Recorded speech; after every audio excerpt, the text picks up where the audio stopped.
Assalamualaikum warahmatullahi wabarakatuh. Innal hamdalillah nahmaduhu wa nasta'inuhu wa nastaghfiruh wa na'udzu billahi min syururi anfusina wa min sayyiati a'malina. May yahdihillahu fala mudhillalah wa may yudlil fala hadiyalah. Ashhadu an la ilaha illallah wa ashhadu anna Muhammadan abduhu wa rasuluh la nabiyya ba'da. Allahumma salli wa sallim ala nabiyyina Muhammad sallallahu alaihi wasallam wa ala alihi wa sahbihi wa man sara ala nahjihi ila yaumiddin. Amma ba'd. Ayo ikhwah, kita lanjutkan kajian Quran dan hadis. Kali ini tafsir surat ke-7, masih surat ke-7, ayat berapa? 32. Ya. A'udzu billahi minasyaitonir rajim. Bismillahirrahmanirrahim. Qul man harrama zinatallahi allati akhraja li'ibadihi wat-thayyibati minar rizqa. Qul hiya lilladzina amanu fil hayatid dunya khalisatan yaumal qiyamah. Kadzalika nufassilul ayati liqaumin ya'lamun. Qul, katakan, ini diambil dari terjemah Kemenag. Katakan, man, siapa, harrama, yang telah mengharamkan, zinatallah, zinatallah, perhiasan Allah, allati, yang, akhraja, telah dia keluarkan, telah dia sediakan, li'ibadihi, untuk hamba-hambanya, wat-thayyibati, dan yang baik-baik, minar rizki, dari rezeki. Nah, ini terdengar di telinga kurang nyaman ya. Jadi diterjemahkannya dan rezeki yang baik-baik, dibalik. Qul, katakan, hiya, dia yang dimaksud di sini adalah zina. Zina. Jadi kalau dalam bahasa Arab, zina itu artinya perhiasan. Tapi kalau nanya panjang, zina. Nah, itu ya zina, berhubungan seksual bukan dengan pasangan yang sah. Zina, nanya yang panjang. Kalau ini yang panjang za-nya, zina, ada taknya. Ya, jadi sangat berpengaruh. Perhiasan dengan zina itu dua hal yang sangat berbeda. Ya, itulah sebabnya panjang pendek itu sangat berpengaruh dalam bahasa Arab. Katakan, qul, hiya, dia, artinya perhiasan, lilladzina amanu, untuk orang yang beriman, fil hayatid dunya, di dalam kehidupan dunia, khalisatan, di dalam kehidupan dunia, titik. Sebenarnya titik. Khalisatan yaumal qiyamah, nanti di hari kiamat khusus. Jadi tersembunyi dalam ayat ini, siapa yang mengharamkan perhiasan yang Allah sudah tetapkan untuk hambanya. Perhiasan itu bersamaan antara yang mukmin dan yang bukan mukmin di dunia. Ya, orang kafir pakai perhiasan, orang Islam juga boleh berhias. Tapi nanti di hari kiamat, perhiasan itu hanya untuk orang beriman. Orang kafir dibakar. Jadi bagaimana mungkin dia akan berhias? Ya. Kadzalika, seperti itu atau demikian, nufassilul, kami merinci. Dari sini apa ini? Ya, merinci ya, menjelaskan ayat-ayat liqaumin, untuk kaum ya'lamun, yang mengetahui. Ya'lamun ini kata kerja dalam bahasa Arab yang berasal dari kata ilmu. Jadi dalam terjemahan ya'lamun itu tersimpan orang yang berbasis ilmu. Ya, untuk orang yang berbasis ilmu. Tapi di terjemahan mah nggak kelihatan. Untuk orang yang mengetahui gitu aja. Pendapat ahli tafsir tentang ayat ini. Karena ayat ini diawali dengan katakan siapa. Ini siapa ini bertanya atau memberikan statement Allah ini. Kalau bertanya kan harus dijawab. Ya, atau terselip kata siapa yang berani mengharamkan gitu kan. Siapa yang berani? Berarti bukan bertanya. Jadi kata siapa, bertanya itu dalam bahasa Arab ada dua. Ada istifham ingkari, ada istifham takriri. Kalau istifham takriri itu minta jawaban. Siapa yang sudah mengharamkan? Maka harus direspon dengan jawaban, oh si A, si B, si C. Itu bertanya benar. Tapi kalau namanya ingkari, cuma menyampaikan statement, siapa yang berani mengharamkan perhiasan yang sudah Allah keluarkan, sudah Allah rilis, siapa yang berani? Nah, itu kan bukan bertanya itu. Sama dengan kata-kata berapa banyak negeri-negeri yang kami sudah hancurkan. Itu bukan bertanya, statement. Ya, kalau bertanya berapa negeri yang sudah dihancurkan? Lembu, gitu kan. Minta jawaban. Jadi istifham itu ada dua dalam kesusastraan bahasa Arab ya. Qala Razi, Ar-Razi mengatakan inna hadil ayat zahiruha istifham. Zahirnya ayat ini adalah bertanya. Ya, kita ini siapa? Illa anal murada minhu takril isar, tetapi bukan minta jawaban. Allah itu bukan minta jawaban, tapi memberikan statement. Wal mubalaghatu fi taqrir dzalikal ingkar. Jadi justru ingkar. Allah justru ingkar. Siapa coba yang berani ya itu. Itu ya, singkatnya bukan pengen dijawab. Wa fil ayat qaulan. Pada ayat ini ada dua pendapat. Al-qaul awal anil murada minazina fi ayat libas alladzi tustaudu bir aurat. Nah, saya percepat ya. Karena saudara nggak bawa buku yang sama dengan saya. Jadi kalau bawa dilambatin. Apa yang dimaksud zina di sini? Perhiasan nih, artinya perhiasan. Apa yang dimaksud perhiasan? Ya, kaitannya dengan kehidupan orang beriman. Nah, pendapat pertama mengatakan perhiasan yang dimaksud di sini libas. Libas itu bahasa Sanskertanya dodot. Dodot. Dodot itu pakaian. Pakaian itu kan yang membungkus tubuh kita. Kalau atas namanya baju, kalau bawah namanya celana atau sarung. Nah, semuanya namanya dodot. Ya, namanya dodot. Nah, itu jadi pakaian yang menutup aurat. Itu yang dimaksud zina. Wa huwa qaul Ibnu Abbas. Ini pendapat dari Ibnu Abbas. Wa katsirun minal mufassirin.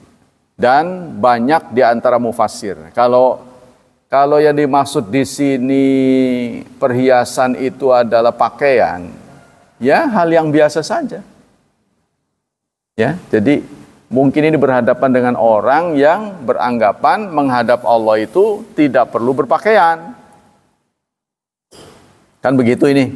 Asbabun nuzulnya kemarin itu kan orang-orang Arab jahiliyah kalau tawaf itu telanjang.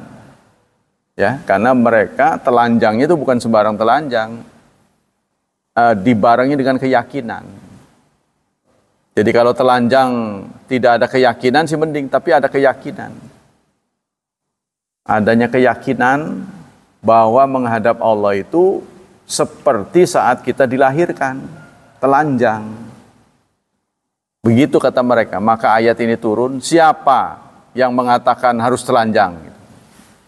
Gitu kan, singkatnya gitu. Nah itu kalau diartikan dengan perhiasan ini dengan pakaian. Ini pendapat dari Ibnu Abbas. Wal qaulu tsani anna yatanazal jami'a anwa'i zina fayadkhulu tata zina jami'at anwa'i tazayyun. Tetapi pendapat yang kedua mengatakan bukan sekedar pakaian, ya, karena pengertian perhiasan itu kan, masa kita menegur orang telanjang itu, kenapa kamu nggak berhias? Ya kan, kok berhias sih? Ada pakai baju gitu kan?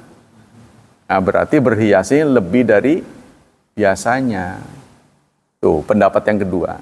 Jadi termasuk dalam kategori berhias ini tandziful badan, membersihkan badan. Ya, tubuh kita ini disuruh dibersihin. Kalau kucing kan memang ditakdirkan Allah nggak perlu mandi. Ya, walaupun kucing peliharaan dimandiin sih.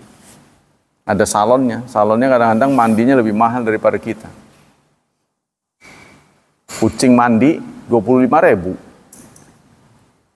Toko-toko itu. Kita mandi gratis.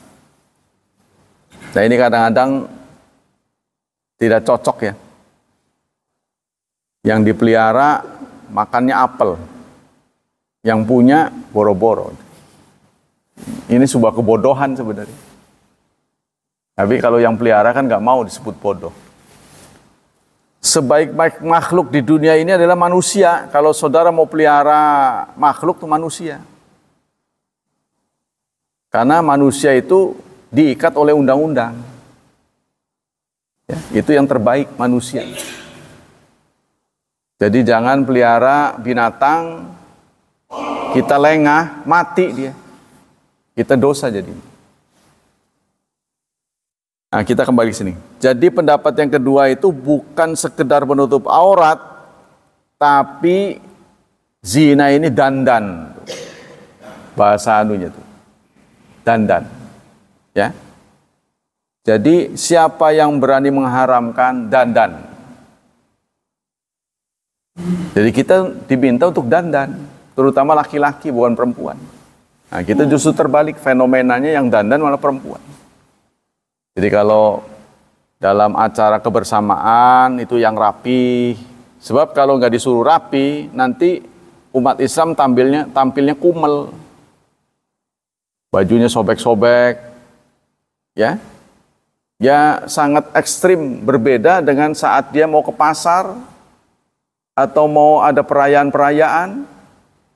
Tampil dengan begitu mewah, tapi begitu menghadap Allah, pakaiannya tidak sesuai. Itu maksud yang kedua ini. Jadi perhiasan pertama menurut Ibnu Abbas adalah pakaian. Yang kedua menurut ulama lain bukan pakaian, bukan sekedar pakaian. Kalau sekedar pakaian mah Allah pasti nyuruhnya tutup auratmu, bukan pakai perhiasan. Sebab orang berhias itu pasti lebih dari biasanya. Wa yadkhulu tahtaha al-marqub. Nah, termasuk tunggangan. Pantesan saudara ke masjid pada pakai motor bagus-bagus. Pantes. Apa ini terinspirasi oleh pandangan ini? Sepertinya enggak ini. Wa yadkhulu tahta aida anwal huli. Begitu juga semua ya bentuk perhiasan yang kira-kira pantas dipakai. Maksudnya kita itu apa ya? Mejeng gitulah. Ya. Sebab suatu saat apa yang enggak ria itu pernah ditanyakan oleh sahabat. Seorang sahabat bertanya pada Rasulullah, "Ya Rasulullah, saya ini bawaannya kepengen yang modis." Kalau pakai sendal yang paling trendy, ya, yang paling update. Pakai baju begitu juga. Apakah saya termasuk orang sombong? Bukan. Innallaha jamil yuhibbul jamal. Allah itu indah, menyukai keindahan. Nah, ini seni. Allah menyukai seni. Sebab indah itu masuk kategori seni. Kalau menghadap Allah itu seni. Contohnya baca Quran. Jangan bablas saja kayak orang ngomong. Kayak pidato. Anda kalau nyanyi dangdut enak. Kenapa menyanyikan ayat-ayat Allah kok kayaknya kuping dengernya kayak disogok-sogok. Ya. Jadi harus diindahkan tuh, dibagusin. Artinya kita ingin persembahkan diri kepada Allah tuh dengan penampilan yang paling indah. Nah, itu mestinya begitu. Tapi kalau nggak ada lagi apa boleh buat. Karena sudut pandang orang terhadap indah itu kan beda. Nah, terutama hal-hal yang menyangkut mengganggu, sudah kategorinya mengganggu. Contohnya ada orang yang protes sholat kok suruh mepet-mepet, tetangganya bau rokok. Nah, iya. Bau rokok karena dia perokok. Memang saya merasakan sih dengan remaja di sini, wah orang ini kok ngerokok masih kecil ini, baunya menyengat. Ya atau tubuhnya. Nah, makanya kalau kita kumpul sunnah bercuci-cuci ya, yang bersih itu. Orang Islam itu bersih. Walau li'ana dzalika zina. Nah, jadi semua perhiasan yang pantas dipakai, pakailah untuk sholat sebab itu berpahala. Jadi jangan yang kumel. Sebab kalau tidak ada ayat ini, nanti seakan-akan kita menghadap Allah itu udahlah nggak usah bagus-bagus. Kondangan aja bagus tuh. Nah ini kan nggak sesuai. Walau lan nas al waridat fi tahrimi dzahab wal fiddah wal ibris ala rijal lakana dzalika dakhilan tahta hadzal umum. Kata ulama, seandainya tidak ada larangan menggunakan perak, menggunakan emas. Seandainya tidak ada larangan menggunakan emas dan perak, ya, serta sutra untuk laki-laki, niscaya memakainya itu sunnah. Kalau tidak ada larangan, ya, niscaya kita kalau mau sholat itu, wah, pecinya ini benang emas, ya kan? Gigi ompong kasih emas. Nanti kalau senyum kan tring. Masya Allah. Ya kan? Mungkin orang tamu yang melihat jamaah masjid sini, wah banyak yang pakai jubah. Udah banyak yang pakai haji gitu. Saya dengar begitu. Banyak yang haji. Alhamdulillah. Coba kalau yang sudah haji malah nggak pakai jubah, wah sana sih ekonominya rendah ya. Nah dia nggak tahu, gitu. Seandainya terbalik ya. Jadi ini sunnah, semua sunnah dipakai. Terutama laki-laki itu sunnah pakai wangi-wangi parfum ya untuk mengalahkan.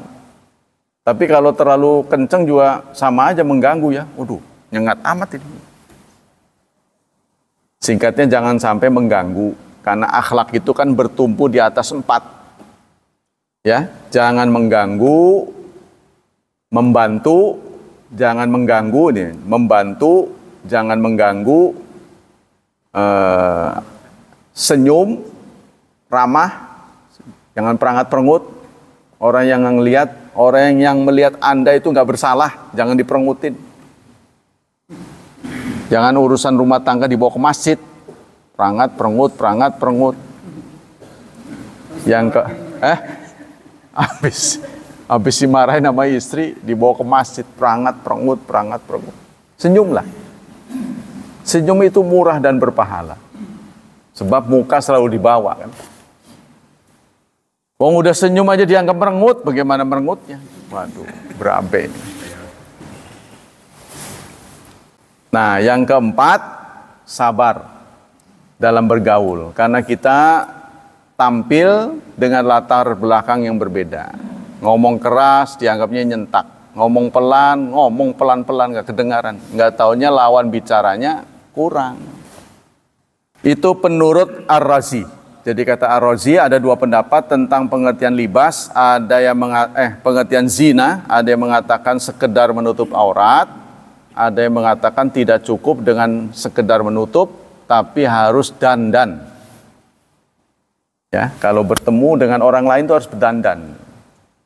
Jadi jangan sampai urusan duniawi dandan, urusan ukhrawi enggak. Qala Syaukani fala haraj ala man labisa thiyab al-jaida ghaliba qayyima idza lam yakun mimma haramallah. Kata Syaukani bahkan tidak ada dosa orang yang mengenakan pakaian yang bagus, mahal, jika pakaian itu memang halal. Artinya bukan sutra, kan? Terus dari hasil usaha sendiri, dari rezeki yang halal, silakan pakai. Wala haraj ala man tazaya bi syai'in min asya allati la madkhal fi zina. Begitu juga tidak ada larangan seseorang mengenakan sesuatu yang masuk kategori berhias. Walam yumna mina mani'un syari'un. Tidak ada satu dalil pun yang melarang. Ya. Jadi wah kalau di daerah dingin tuh macam-macam pakaiannya. Kalau kita kan daerah panas. Kalau daerah dingin ada yang ditutupi sini, ada yang pecinya kebalik, bos. Keren-keren. Jadi supaya orang tuh nyeni. Sekarang anak-anak kita yang di wisuda aja udah nggak terlalu resmi toganya itu. Kadang-kadang pakai topi koboi. Waktu di wisuda tuh toganya tuh pakai topi koboi. Kalau dulu kan resmi, kayak peci gitu kan. Sekarang nggak dibuat santai gitulah. Nah, makanya presiden juga kalau tampil tuh selalu santai. Pakai baju adat gitu. Supaya kita ini dalam menghadapi urusan dunia ini jangan terlalu tegang gitu. Kalau resmi itu tegang. Ya santai aja, tapi jangan terlalu keliwatan. Ya pakai kaos oblong mentang-mentang boleh itu kan. Ada tulisannya pisan di sini. Apa lo ngelihat-lihat? Waduh, udah ada tulisannya gitu. Iya, di belakangnya kan, mau tidak mau kan dia harus ngelihat. Walam yumna, jadi tidak ada larangan. Wa man za'ama anna dzalika yakhalifu zuhd faqad ghalata ghalatan bayinan. Barang siapa yang menyatakan sikap seperti itu ya bertentangan dengan zuhud, barang siapa yang berpendapat begitu, ini sebuah kesalahan. Kata Asy-Syaukani, saya harus hidup sederhana, punya baju bagus, Bang, saya nggak pakai. Nah itu sebuah kesalahan. Kepada Allah itu harus yang keren gitu, tampilnya itu. Apalagi penampilan itu bisa membantu kita khusyuk. Qala Qutubi wa idza kana hadza faqad dalatil ayat ala libasir rafi' minasyab. Kata Al-Qurtubi, ayat ini mendorong umat Islam untuk berpenampilan keren, modis, menarik. Wa tajamul biha fil jam'i wal ayat. Sama dengan ini, anak santri kan, anak sekolah tampil rapi gitu kan.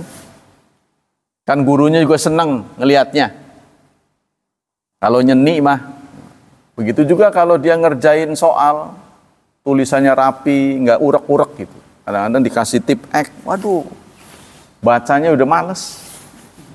Kesalahan kok berulang-ulang lebih dari 2 kali, urek-urek sini, urek-urek, waduh. Coretan-coretan. Ini membuktikan orangnya itu tidak mikir ini. Sebelum menentukan itu tidak mikir. Ya, jadi kalau tampil tuh bagus, ya, teratur, nah itu akan tampak lebih menyenangkan.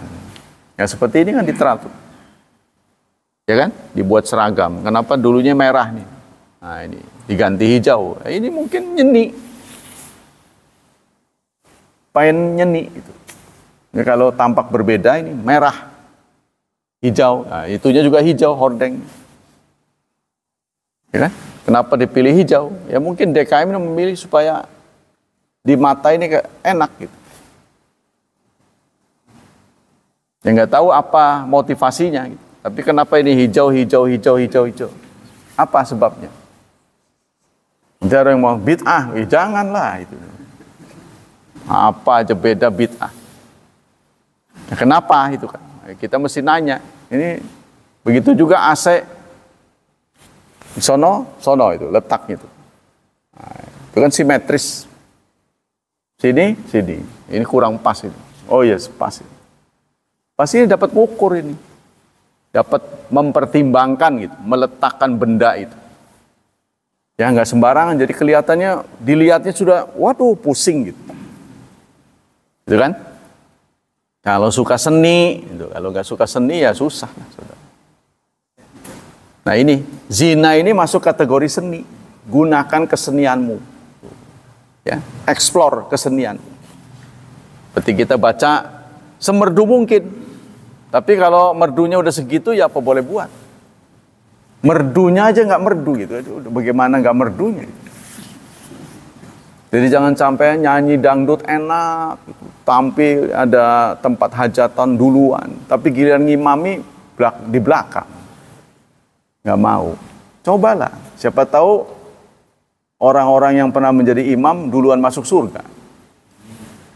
Memang semuanya masuk surga, tapi dia duluan kan. Ini kan rugi nanti nyesel. Iya, contohnya paling depan itu. Qala al-Qurtubi berkata tadi ya. Jadi kata Imam Qurtubi, jadi dengan berpakaian yang keren, modis, tapi dengan syarat menutup aurat, enak dipandang. Ayat-ayat ini mendorong ke sana. Jadi ayat ini menginspirasi umat Islam untuk berpenampilan. Sampai-sampai ada teman saya yang berkunjung di Sevilla katanya. Sevilla, di sana di mana? Spanyol. Nangis dia. Karena yang dia kunjungi gereja. Bekas masjid. Masih ada sisa-sisa tulisannya.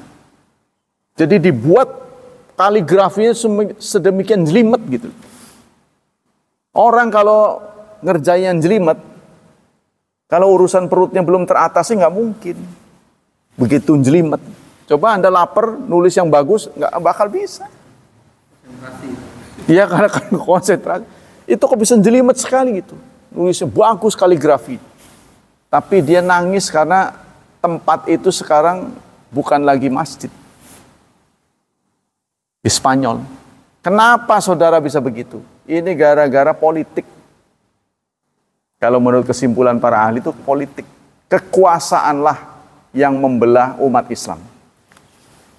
Ya, jadi ayat ini menjelaskan tajamul agar kita berdandan. Fil jam'i wal ayat, terutama saat ngumpul-ngumpul. Kanal muslimuna idza tazanu zawir wa tajamalu. Orang Islam kalau kumpul-kumpul di zaman Nabi itu ternyata mereka berdandan. Tampilnya keren-keren. Wa fi sahih Muslimin hadithi Umar bin Khattab anna ra'a hullata sayara tubaw inda babil masjid faqala ya Rasulullah law asyrataha li yaumil jumu'ah walil wufud idza qaddimu alai. Pernah Umar bin Khattab menyarankan di samping Masjid Nabawi ada orang yang jual sutra. Bukan sutra sih, pakaian yang indah. Kalau kita itu produksi dalam negeri yang indah kan mungkin batik ya. Batik apa tuh? Ya, batik dapat bukan cetak. Batik tulis itu kan mahal kan. Kurang lebih waktu itu ada orang yang jual gituan. Lalu Umar mengatakan, "Ya Rasulullah, tak beli satu ya buat sampean. Ini khusus nih buat nerima tamu." Kan Rasulullah kan di kemudian hari menang gitu kan. Negara tetangga itu pada tunduk. Kadang mereka ya datang untuk menyerahkan surat kepercayaan. Kan duta-duta itu kalau mau tugas kan menghadap presiden dulu kan. Nah, kayak begitu. Kata Umar bin Khattab, tak beliin ya. Nanti sampean pakai kalau acara resmi. Acara kekepalaan kalau misalnya presiden. Qala Rasulullah lalu menjawab, innama yalbisu hadza man khalaqalahu fil akhirah. Orang yang pakai ini nanti di akhirat nggak pakai.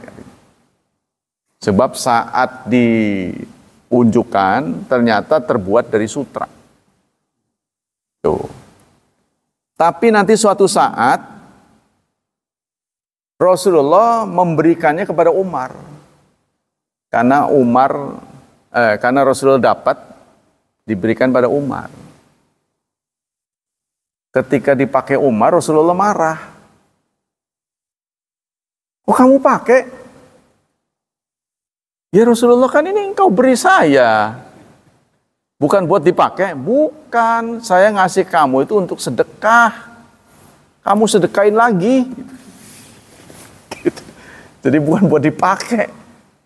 Kamu sedekain lagi. Maka maksudnya oleh Umar diserahkan pada perempuan. Jadi kalau kita nerima benda yang tidak bisa kita pakai, nggak apa-apa. Sedekah itu nerima sedekah. Ya, kita serahkan pada yang bisa. Pada istri kita kan boleh. Gitu katanya. Wa kana Malik bin Dinar siap al-Adaniyah al-Jiyad. Begitu juga Malik bin Dinar. Wa kana Thawbu Ahmad bin Hambal yashtari binahwi dinar. Imam Ahmad pernah membeli pakaian seharga 1 dinar. 1 dinar itu setara dengan 4/4 gram. Sekarang emas kurang lebih 1 juta harganya. Jadi Imam Ahmad pernah membeli 1 setel pakaian harganya 4.250.000. Tuh. Mahal. Ini untuk acara-acara resmi. Jadi beliau pakai begitu. Jadi maksudnya penjelasan ini ingin menyampaikan pada kita itu bukan hal terlarang. Itu ya? Ya, katanya gitu. Qala Abul Faraj Ibnu Zauzi wa ana aqra'u libasa fut wal muraqqa'at la arba'aju. Kata Abul Faraj Ibnu Zauzi, saya tidak suka pakaian yang ada tambelannya. Ya, serta pakaian apa itu namanya? Belacu ya, tahu ya belacu ya? Belacu. Orang sekarang nggak tahu kali. Ya, yang buat kantong terigu, belacu. Di zaman dulu itu suka dipakai celana, saking nggak adanya. Tapi mereka juga ngejahit bekas itu kantong terigu. Iya, jadi kadang-kadang masih ada capnya. Nah, saking nggak adanya. Itu kebanyakan belacu juga dipakai untuk ini, kafan ya. Kafan itu tetoron apa belacu itu? Kalau dipakainya katun berarti belacu. Nah, itu menyerap keringat lebih banyak dia. Jadi bisa nyerap keringat. Itu sebabnya dijadikan baju.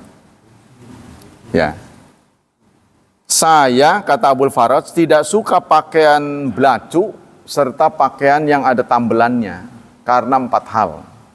Tadi ya. Pertama, anaula min laisa min labsi salaf. Itu bukan pakaian salaf. Jadi kalau Anda mengira pakaian menghadap Allah itu sebaiknya yang gembel, itu salah. Ya. Jangan begitu ya. Itu bukan contoh yang pernah diteladankan oleh para salaf. Yang kedua, ana yatadu'a faqr. Yang kedua, itu akan memperlihatkan kekurangan kita. Ya, jadi pakaian itu seakan-akan menjadi apa ya? Lambang, simbol. Ya, identitas. Jadi bisa lagi miskin ini. Dulu waktu bagus sih. Oh sekarang jadi begini. Ah, berarti dia melihat ada penurunan. Ya, jadi akan memberitahu identitas, kondisi ekonominya. Nah, jangan sampai begitu. Yang ketiga, izharu tazahud, memperlihatkan seakan-akan kita orang yang zuhud, orang yang dekat dengan Allah. Ya, ada zuhud, ada wara'. 2 istilah ini kadang membingungkan kita. Kalau wara'i, kita dihadapkan pada pilihan halal dan haram. Kita memilih yang halal, itu namanya wara'i. Kalau zuhud, kita dihadapkan pada pilihan halal satu, halal dua. Kita dihadapkan pada dua halal, tapi kita ngambil satu. Halal, makanan banyak. Nah, kita nggak semuanya diakses. Sekedarnya, itu namanya zuhud. Belum kenyang sudah diselesaikan. Jadi jangan terlalu kemlakaran. Ya, walaupun itu halal. Itu yang ketiga. Yang keempat, ana yutasyabu bihaula al-mutazahzihin anis syariat. Menyerupai orang yang jauh dari syariat. Ya. Hampir saya lihat orang Islam tuh pakaiannya rapih, setidaknya aurat tertutup. Tapi orang kafir kadang-kadang ke bank itu pakai celana pendek sampai sepaha. Nah, itulah pengertian dari ayat ini. Singkatnya ayat ini ya menginspirasi kita agar di tempat-tempat yang kita harus berjumpa dengan orang lain, bawaannya itu harus keren. Bawaan dirinya, penampilannya. Jangan kesannya kumuh.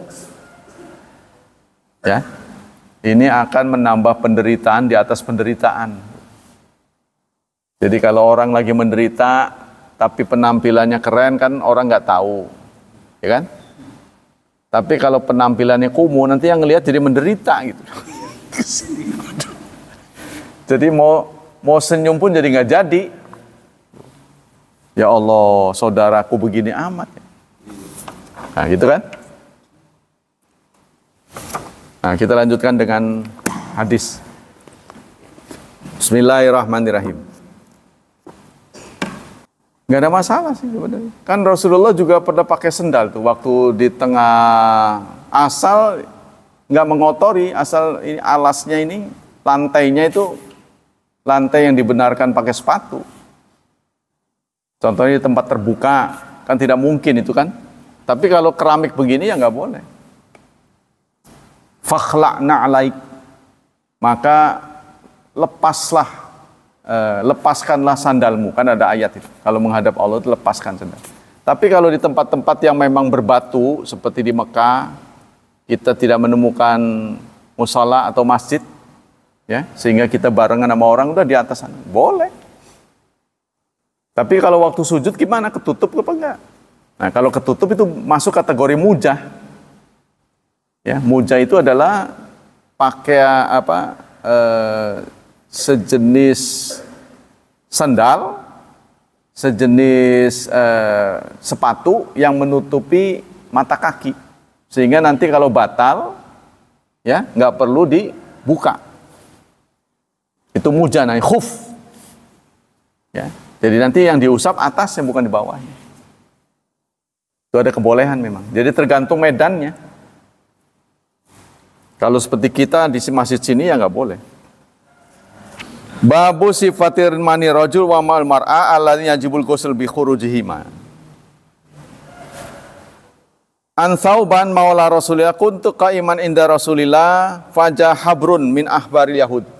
Saat saya dekat dengan Rasulullah, diriwayatkan oleh Thauban, datang seorang pendeta, seorang rahib Yahudi. Nah, Yahudi ini dalam berinteraksi dengan umat Islam itu sering melecehkan. Sehingga saudara pasti akan mendapati kalau ketemu mereka di jalan, salam itu dijawabnya itu dengan menyakitkan. Ya, jadi dia suka memelintir ucapan. Assalamualaikum dengan as-samu, enggak ada lamnya. Salam dengan sam beda. Salam keselamatan, sam keracunan. Kalau dalam bahasa Betawinya itu mampus loh gitu. Kalau salam kan justru tidak mampus, selamat untukmu, kan begitu kan? Nah, mereka suka melintir karena suaranya mirip. Assalamualaikum gitu. Lamnya nggak disebut. Maka umat Islam diminta untuk menjawab waalaikum. Tapi samnya nggak disebut. Yang celakanya itu kamu juga begitu. Mampus loh, kamu juga. Nggak ada kata mampus. Umat Islam tidak disuruh menjawab yang sama. Pernah itu dilakukan oleh orang Yahudi ketika datang ke rumah Rasulullah. Rasulullah menjawab, wa'alaika, assalamualaikum, assalamualaikum. Gitu. Jadi kedengarannya kan assalamualaikum, padahal sam. Yang beda-beda dikit.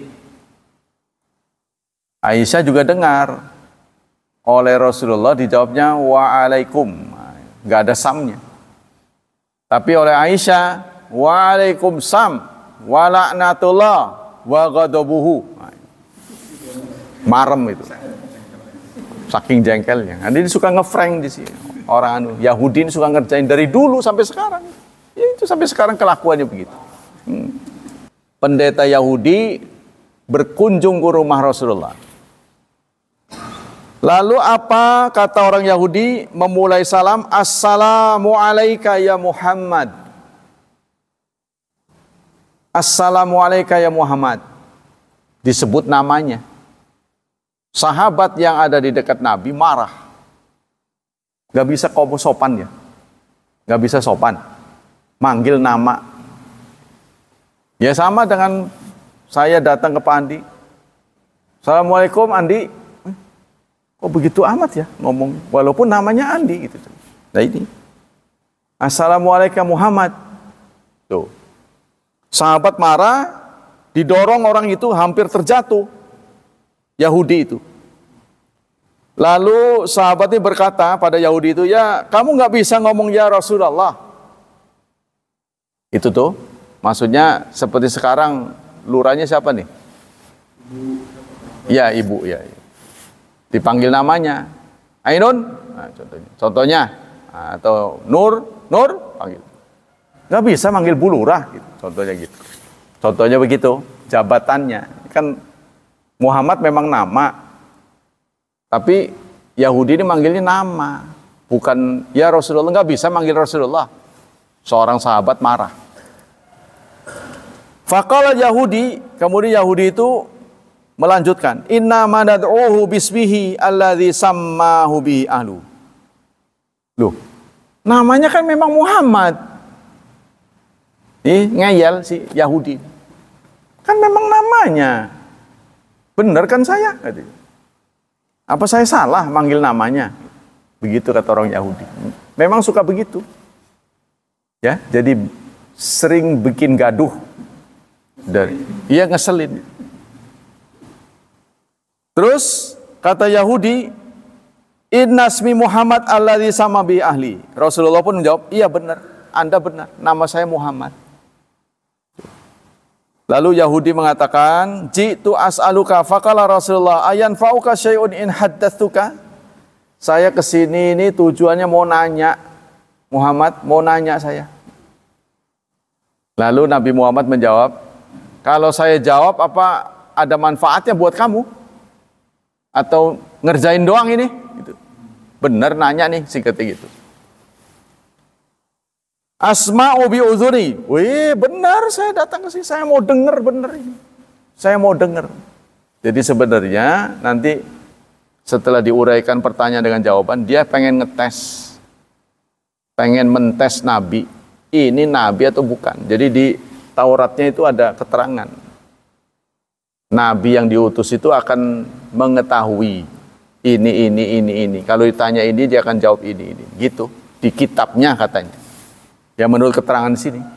Jadi orang Yahudi, pendeta Yahudi ini di kitab Taurat itu ada cara untuk mentes Nabi ini asli apa enggak gitu.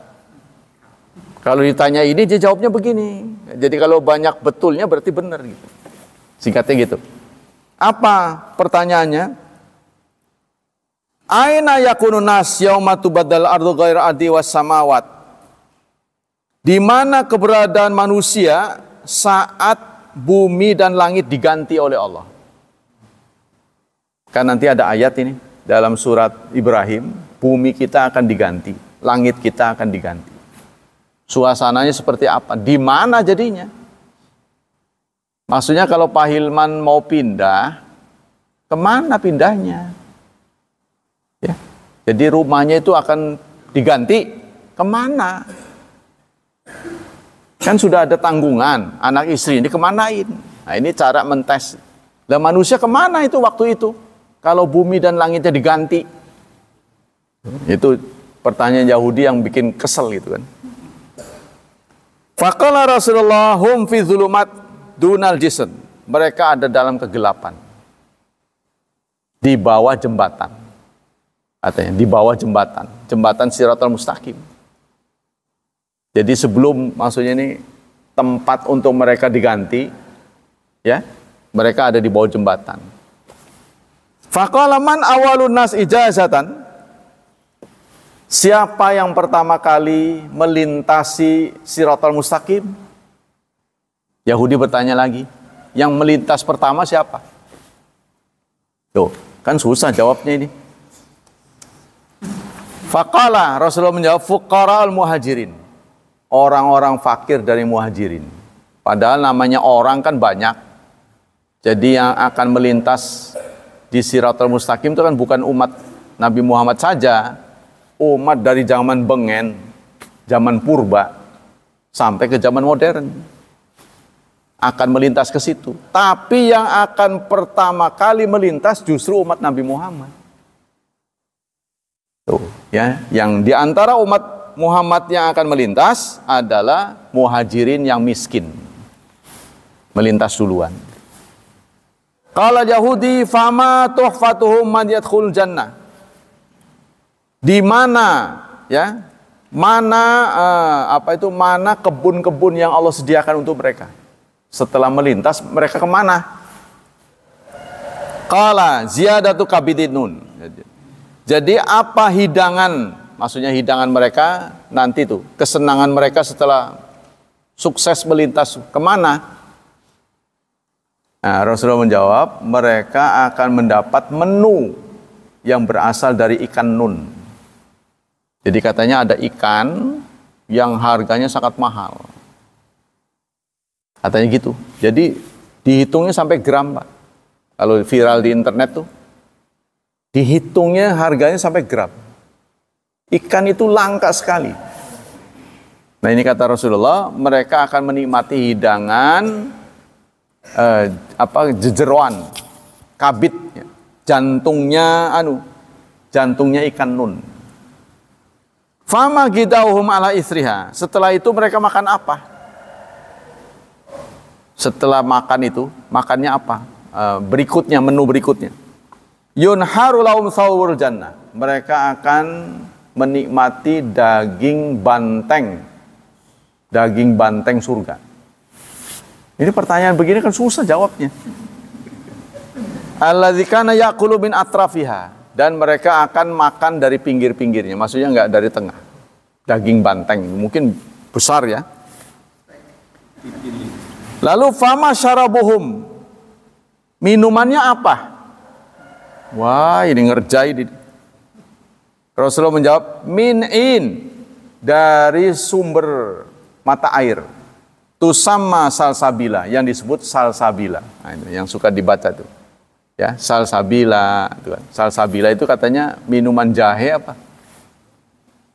Jahe itu salah satu menu surga. Ya, yang makanan dunia ini menjadi menu di sana nanti itu. Pisang di antaranya.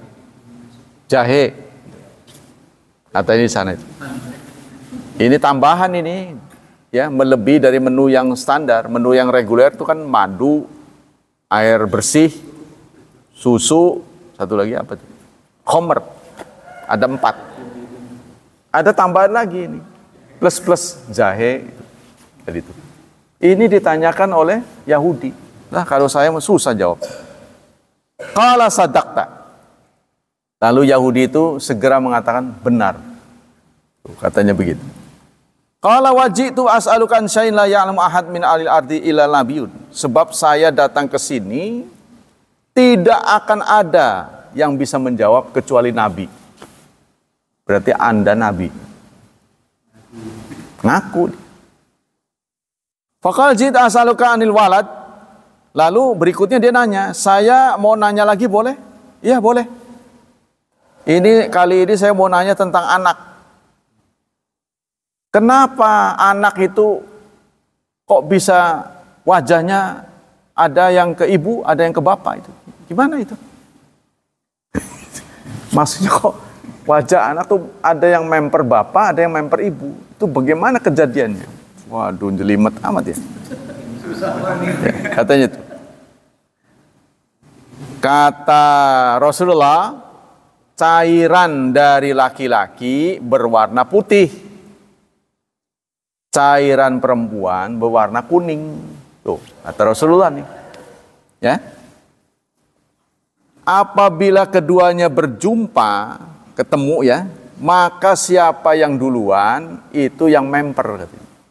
Nah, siapa yang dominan?